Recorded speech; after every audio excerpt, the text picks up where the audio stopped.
Food பிசினஸ்ல 90% fail தான் ஆகுது. அப்புறம் ஏன் நீங்க ஸ்டார்ட் பண்ண சொல்றீங்க? 90% எடுக்கிற எல்லா படமே ஃபிளாப் தான். ஆனாலும் படம் எடுக்கிறாங்கல்ல. நீங்க 90% தோக்குறவங்களை பாக்குறீங்க, நான் 10% ஜெயிக்கிறவங்களை பாக்குறேன். அதனால தான் பேசுறேன்.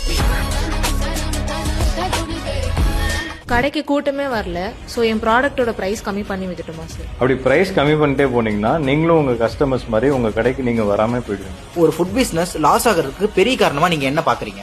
ஒரு ஃபுட் பிசினஸ் ப்ராப்பரா ரன் பண்ணி நம்மளுக்கு ஐடியல் ப்ராஃபிட்ஸ் அட்டைன் பண்ணணும்னா மல்டிபிள் ஸ்கில்ஸ் தேவை. ஏன்னா ஃபுட் பிசினஸ் பாத்தீங்கன்னா சோர்சிங் ஒரு இடத்துல தான் இருக்கு, ப்ரொடக்ஷன் ஒரு இடத்துல தான் நடக்குது, அண்ட் சேல்ஸும் ஒரு இடத்துல தான் நடக்குது. இங்க நிறைய பேர் ஃபெயில் ஆனதுக்கு மெயின் ரீசன் பாத்தீங்கன்னா அது எப்படி ப்ராப்பரா நடத்தணும், காஸ்ட் எப்படி கரெக்டா கண்டெய்ன்டா வைக்கணும்ன்றது அந்த அவேர்னஸும் அந்த நாலேஜும் இல்ல.